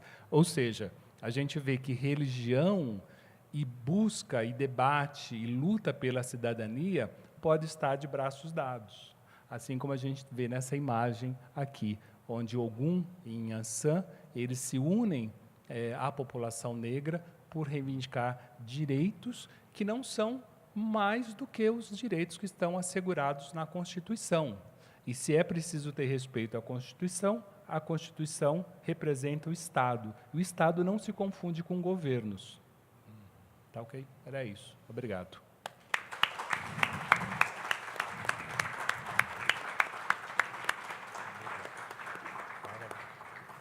Bem, a gente ficaria aqui, acho que o resto da tarde, o resto da noite, né? A gente já estourou um pouquinho o tempo que o pessoal da ação educativa tinha previsto, mas eu queria lembrar também, ainda voltando um pouquinho à fala de Mãe Cláudia, que o próprio Mário de Andrade, né, catalisava nele essas problemáticas que estamos discutindo, né? Mário de Andrade também tinha uma ancestralidade negra, né? Ele tinha uma avó que era, vamos dizer, negra, e Mário de Andrade era homossexual. Isso ficou guardado às 7 chaves. Como é que o grande escritor modernista, o poeta, né, o grande pensador de Brasil podia ser homossexual? Mas ele era homossexual, né? Isso ficou escondido muitos anos pelo próprio ingerência da família dele, que não queria que isso se divulgasse. Mas algumas coisas escaparam. E o próprio Oswald de Andrade, também uma grande referência do modernismo, chegou a se referir ao Mário de Andrade como boneca de piche, né? E assim também tinha um jornal aqui em São Paulo que fazia muitas matérias referindo esse lado da homossexualidade do Mário de Andrade. Então, o Mário de Andrade não é somente essa grande figura da literatura que todo mundo estuda no colégio, mas uma pessoa que realmente tinha nele mesmo todas essas contradições que o Brasil carregava e a gente continua trazendo aqui. Então, o professor Wagner comentou, né, desses erros de fato que aparecem numa exposição como essa, e a gente precisa também, ao mesmo tempo que reconhecer esses equívocos, aquele primeiro nicho ali, por exemplo, né, que refere-se a uma figura de encantados dos índios Pancararu, do interior de Pernambuco, e tem uma grande comunidade que mora aqui perto, aqui em São Paulo, ali no Real Parque. Ali estão expostos a parte de cima daquilo que seria a máscara do encantado Praiá, que era, eles nessa época chamavam de Tunhã, e Tunhã-Baê vem a ser idoso, velho, alguma coisa, porque eles representam isso. E o saiote que está lá embaixo, por um equívoco histórico e de etnografia, de registro, ele não é propriamente um saiote que pertence àquele encantado, mas ele é, na verdade, um mariô de Ogum, né? Ele veio do Recife, e quando isso chegou todo misturado, a Oneida Varenga, que era a secretária mais direta do Mário de Andrade, recebeu caixas e caixas, mais ou menos naquele formato que o professor Wagner mostrou, aquele instrumento, as quartinhas todas misturadas, ela não tinha a mínima ideia do que era aquilo. Então, ela fez um trabalho hercúleo de mais de 20 anos, né, chamando lideranças de cultos de Xangô, né, para que viessem e tentassem explicar o que era isso. Mas, evidentemente, isso não foi possível. Se fosse uma instituição, de fato, que tivesse permanecido com essa ideia de pesquisa que o Mário de Andrade propôs lá há 80 anos, algumas dessas coisas já teriam sanadas, né? Mas veja que ainda está lá. Então, como é que a gente confirmou, de fato, esse problema dos índios Pancararu? Porque há 2 semanas, eu e a Adelaide convidamos alguns líderes da etnia Pancararu, que mora aqui, para que eles viessem aqui junto com o professor Arruti, que é um antropólogo que fez pesquisa sobre eles, e quando eles chegaram ali na frente da vitrine, começaram a olhar um para o outro e cochichar e dizendo,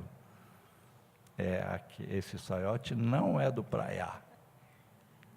Talvez até a mãe Cláudia, quando chegar lá perto, vai poder confirmar que ele é de Ogum e não do Praiá, com o encantado dos índios Pancararu. E assim, outros equívocos e erros, de fato, que o professor Wagner já comentou. Então, quem sabe com o tempo, Andelaide, a gente vai conseguindo ajuda, ou vocês vão conseguindo ajuda, para que isso, né, possa ter mais esclarecimentos.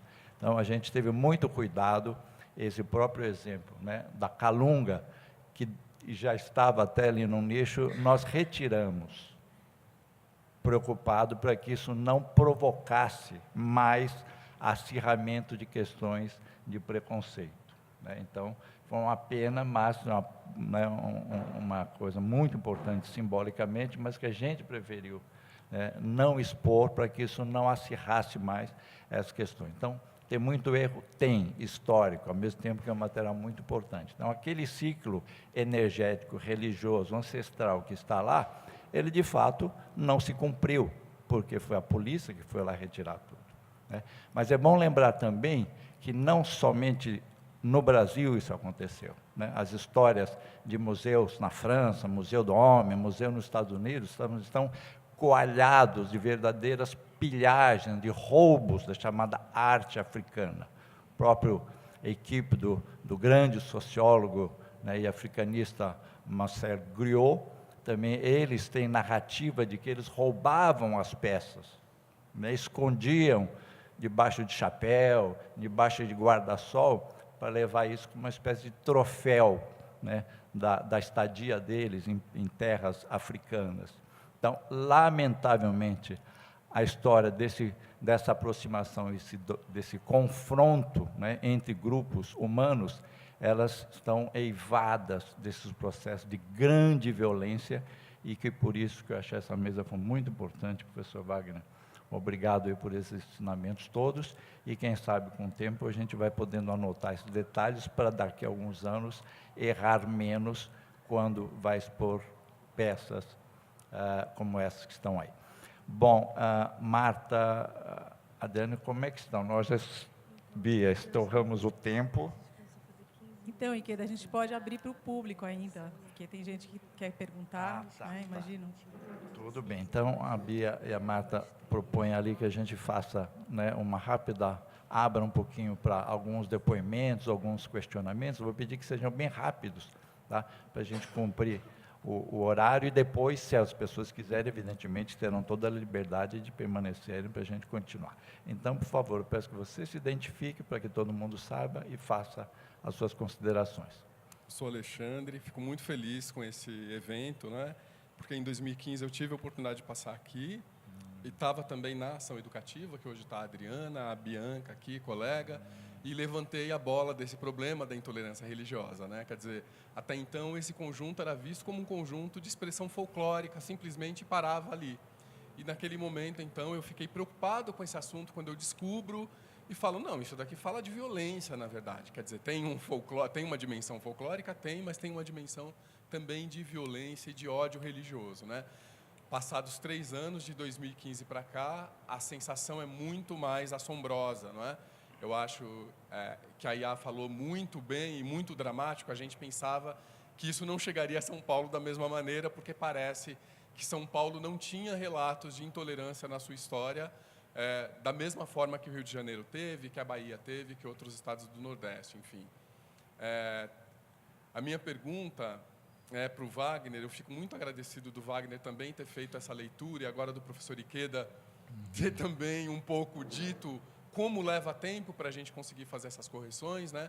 Quando o Wagner fala da Calunga, que eu expus deitada naquele momento, e depois, quando eu li um artigo sobre a Calunga, que eu fui ver que ela tinha um poder enorme estruturador dentro do maracatu e dentro das casas de Xangô, ali no Recife.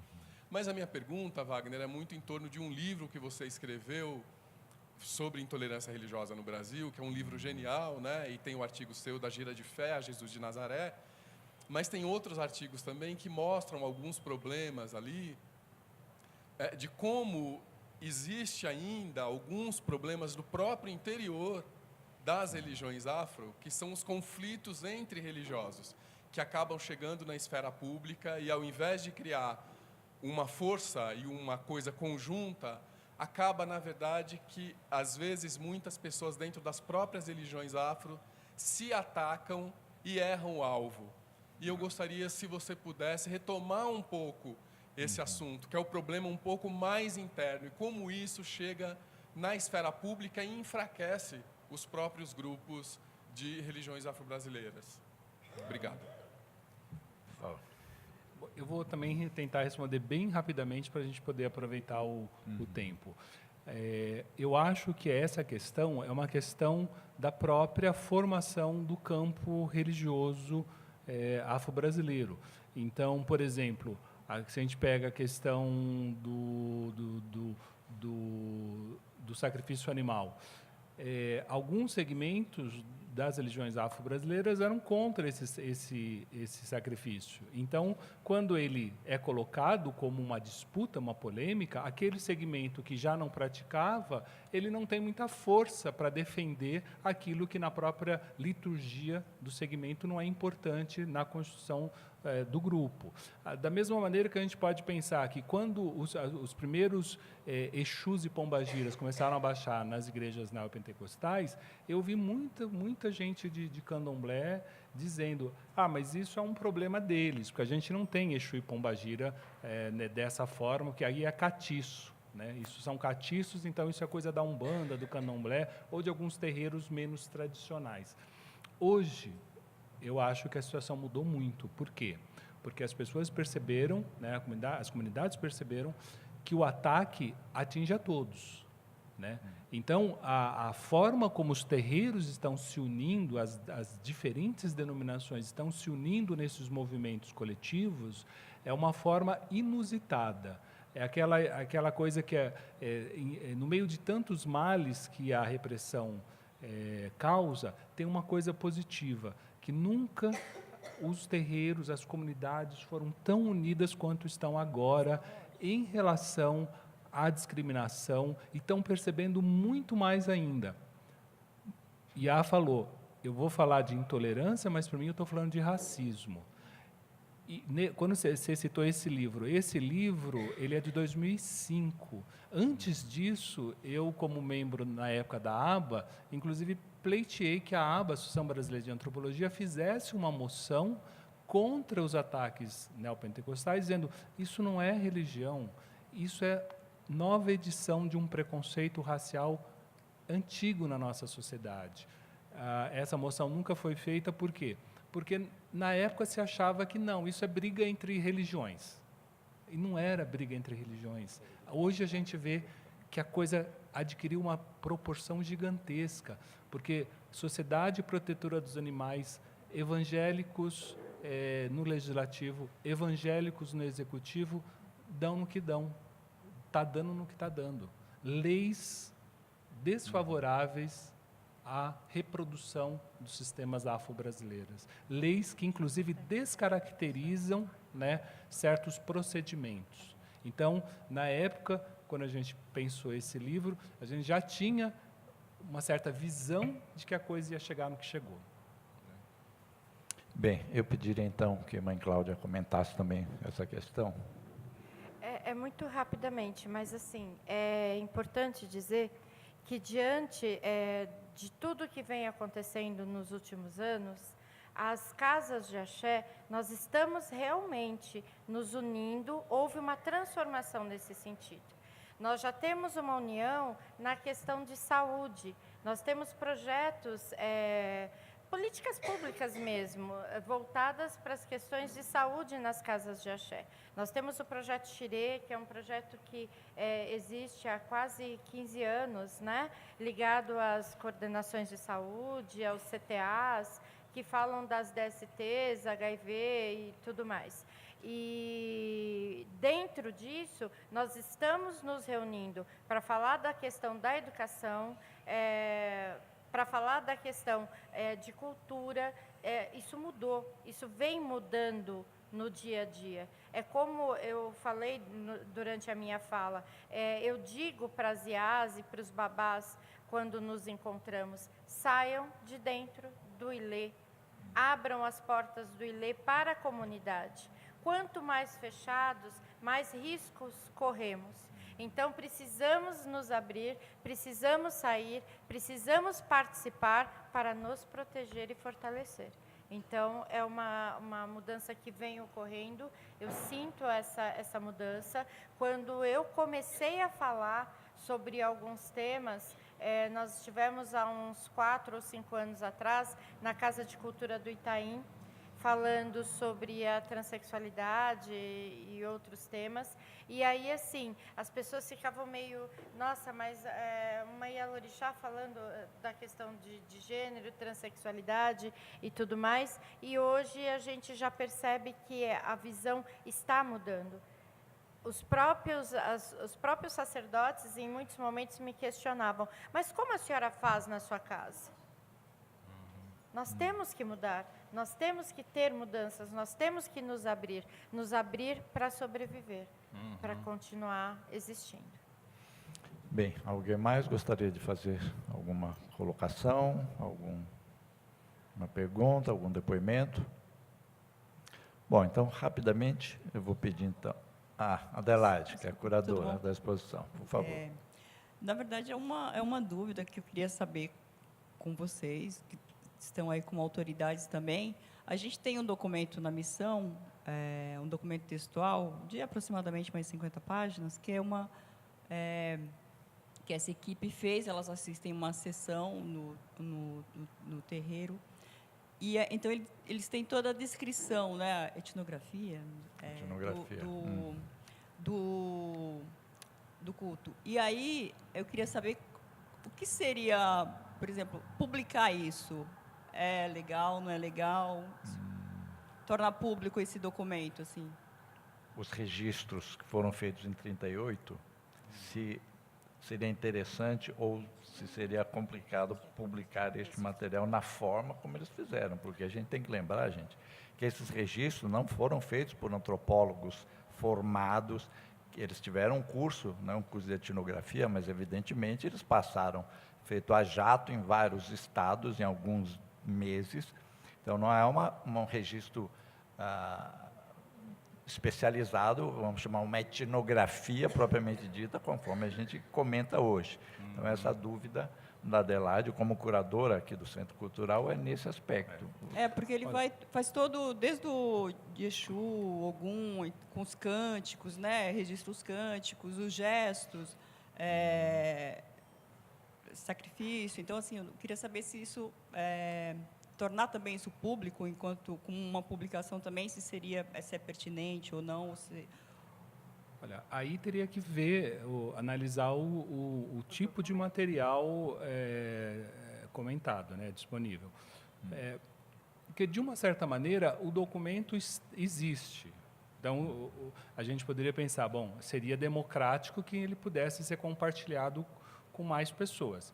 O problema é o contexto. Então, por exemplo, quando o Medeiros ele publica as fotos de uma iniciação que ele assiste lá em Salvador, e a revista O Cruzeiro publica isso nos anos 50, isso traz uma grande celeuma dentro da comunidade religiosa. Por quê? Porque até então a gente não tinha fotografias publicadas de grande circularidade, né, numa revista que era muito lida, inclusive, né, o Cruzeiro, sobre esse tipo de cerimônia, que é uma cerimônia ocorrida dentro do Ilê, e que é uma cerimônia que não... Toda a questão vamos dizer o seguinte, não se trata da discussão do segredo, porque o segredo é relativo. Esses cultos, na África, eles são feitos no pátio do Egbé, eles são abertos à comunidade. Por quê? Porque eles são compreendidos. Quando as pessoas estão olhando para aquele sacrifício, elas estão compreendendo o que está ocorrendo ali. Então, o problema não é da coisa em si, o problema é do olhar de quem olha, que não está conseguindo decodificar o símbolo. E o símbolo precisa ser decodificado, né? A Iá falou, hoje é dia de Oxóssi, então ela falou que ela é de Inhansã. Então eu olho para ela e vejo, ela está de branco, mas ela está com o seu ojá e o seu dorso, seu pano de cabeça na cor de Oxóssi. Então eu estou lendo o que está ocorrendo ali. Estou vendo que ela, mesmo sendo de Inhansã, ela não está nas cores de Inhansã, porque ela está fazendo uma homenagem ao dono do dia, ao padroeiro do dia, e que também, por sinal, é também o orixá pai dela. Então, é isso que eu digo que é leitura. Então, um ritual desse é preciso que tenha um conjunto de notas, um conjunto de inserções, contextos, para dizer, olha, o que significa isso? Para quem não conhece. Porque, inclusive, pode até ter erros etnográficos, né? Basta dizer que o primeiro texto de Roger Bastides sobre os candomblés da Bahia, ele confunde Exu com Oxum, muito provavelmente porque o nome é igual. Mas hoje causa maior polêmica, né? Nossa, mas Bastide fez isto? Sim, porque ele estava conhecendo. Quando você está conhecendo, você está conhecendo. Os sons Oxum, Exu, é tudo muito parecido. Então tem esse erro. Agora, isso acabou de acontecer aqui agora. Olha, professor, as casas de axé se chamam Ilês Axés, casa de axé. E aí, quando o professor estava aqui escrevendo, ele colocou Ilê AD, que é uma outra palavra para nós. O AD é como a coroa utilizada por orixá. E aí eu olhei assim, eu falei, depois eu vou dizer. Sim. Mas é uma coisa muito simples, só mudou uma letra, né? Ilê Axé, Ojoiá, Ilê AD, Ojoiá. Né? Então, isso deve ter acontecido muitas vezes nesse registro. E eu penso assim, Adelaide, desculpa, você já tinha terminado a sua fala, Wagner. É um registro muito importante para nós da religião. Seria importante que isso passasse, talvez, por um apanhado, por uma verificação, talvez, mas que fosse, sim, divulgado. Porque nós, como eu disse na minha fala, nós não temos registros, nós não temos escritos. Então, é muito importante para nós isso. Isso é de uma importância profunda. Eu estou daqui, assim, eu ainda não tive a oportunidade de olhar a exposição, mas eu tenho certeza que eu vou me emocionar muito ali. Porque quando a gente encontra uma quartinha antiga, nossa, aquilo, o peso é diferente, a textura é diferente e tem um valor imenso, sabe? Então, eu imagino ver peças, vestimentas atabaques que foram utilizados há 80 anos atrás para orixá. Isso não tem tamanho. E aí, eu, sinceramente, eu já estou aqui em cólicas para ver esse registro, porque, né, para mim, pessoalmente, como Ialorixá, como sacerdotisa, isso não tem tamanho, sabe? Isso não tem como descrever a importância disso. Então, eu não sei, né, mas eu acho que seria de grande importância que isso passasse pela mão de um antropólogo, né, talvez como o professor Wagner, para que isso seja, sim, divulgado. É a minha Nós opinião. fizemos isso, inclusive, na segunda edição do Candomblé do Zé Medeiros, né? A gente fez um conjunto de notas, corrigindo, inclusive, alguns erros etnográficos de identificação de orixá, né? E mostrando que aquelas fotos não eram de uma mesma sequência, porque tinham fotos misturadas de outras coisas estavam ali, né? A mesma coisa, por exemplo, em relação a uma exposição dessa.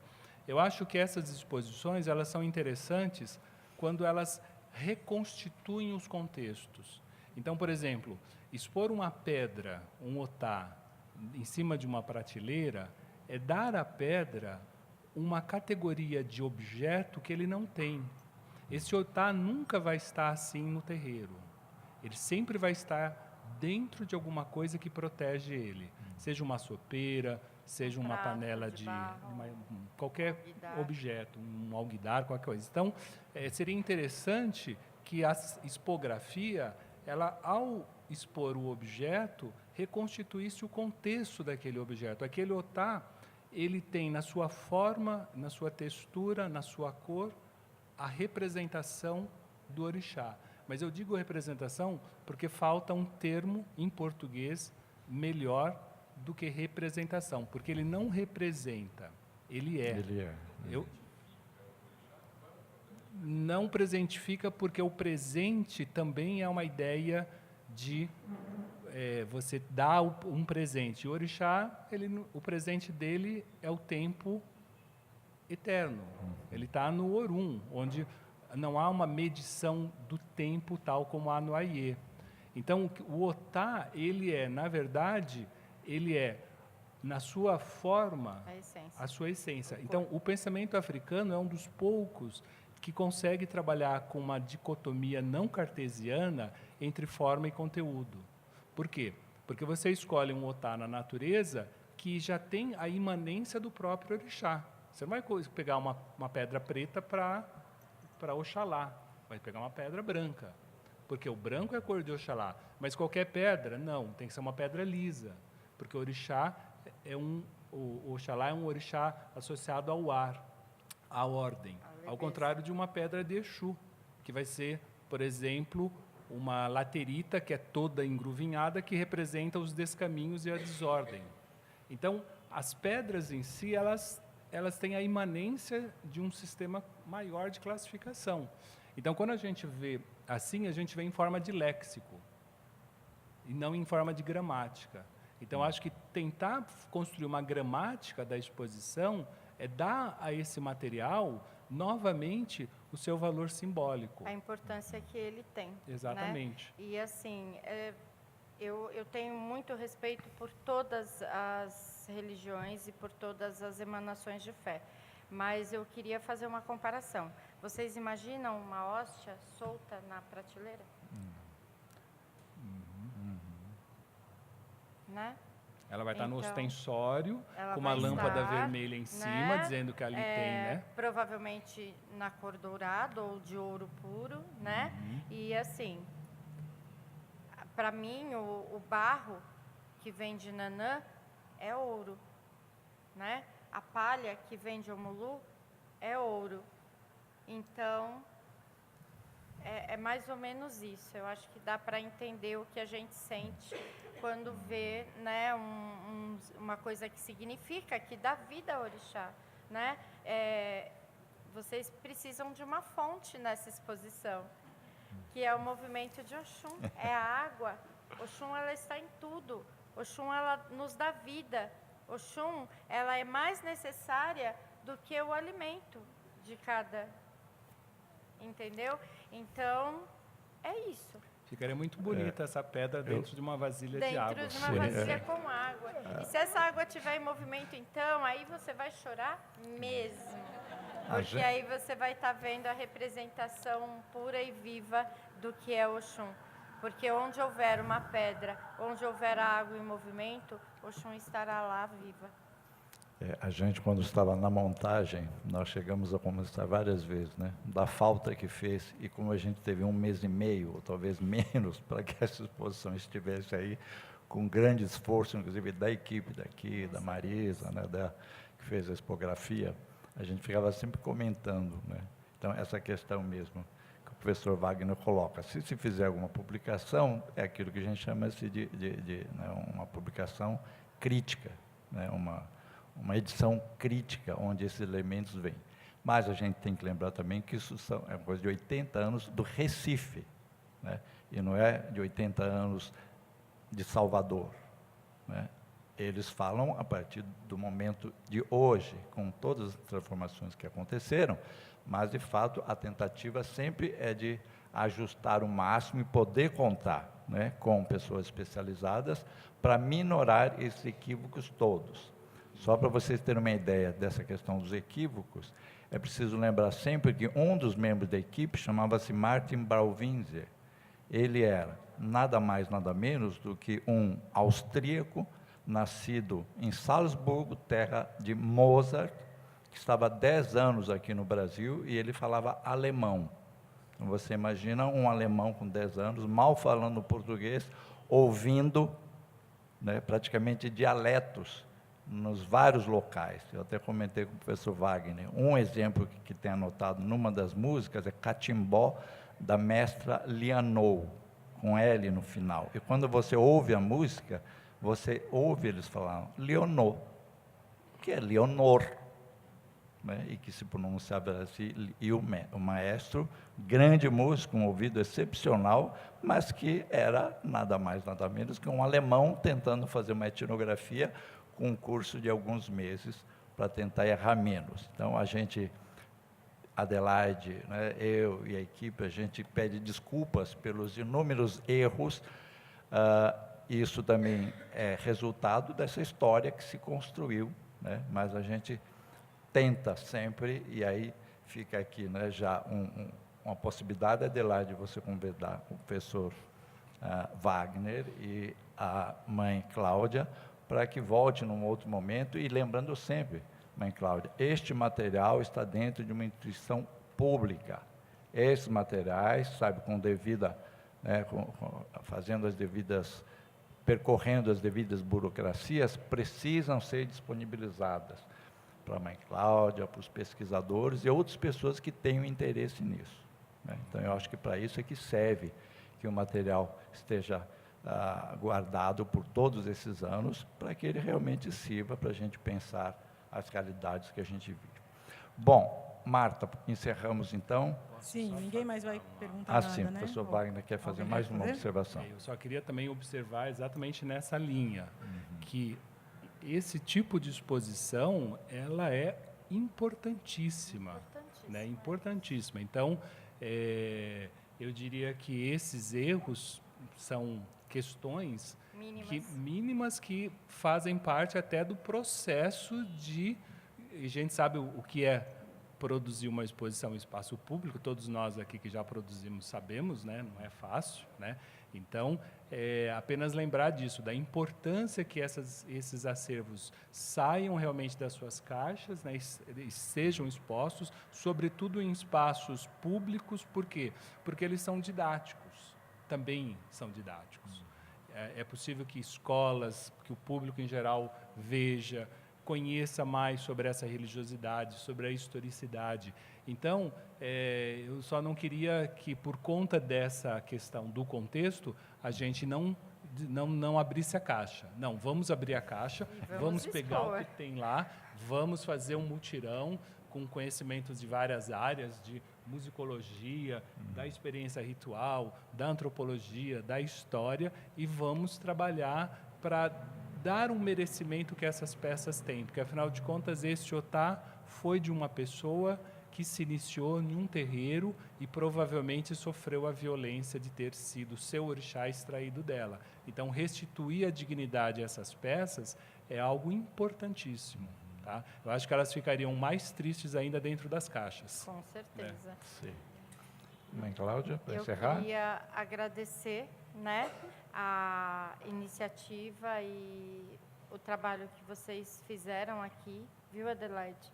Eu tive em vários momentos aí emocionada, com os olhos cheios de lágrima, e eu tenho certeza que vocês, toda a equipe, fizeram isso com muito amor, dedicação, e é isso que Orixá vê. Orixá vê o que a gente sente aqui no coração. Não é o pano, não é a miçanga, não é nada que está aqui por fora.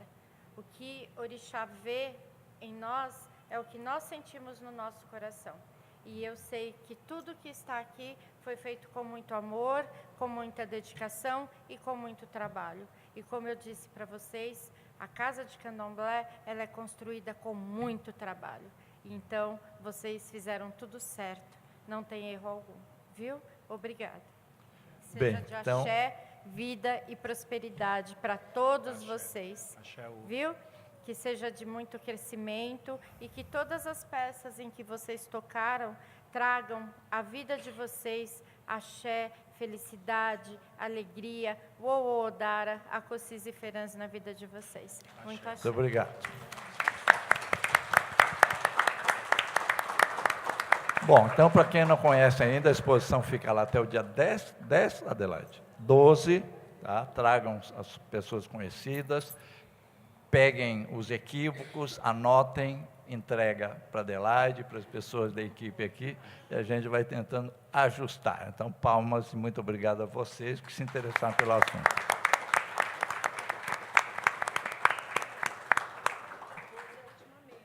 Ah, sim, tem mais uma mesa ainda organizada aqui, que vai ser no dia 12, que vai focar um pouquinho mais aspectos históricos. Isso, onde eu também estou preocupado em comentar um pouquinho esses equívocos que a gente vai notando, não só do Mariô de Ogum, mas outros tantos, né, que vão aparecendo e que estão se perdurando por praticamente 80 anos. Se vocês pegarem aqueles CDzinhos que o SESC reproduziu, você vai pegar vários erros, sabe, que o maestro Alvins anotou, tá, e que está permanecendo como se isso fosse realmente um registro fidedigno, coisa que não é. Bom, então, convidados para a última mesa também, no dia 12, e muito obrigado, então, mais uma vez.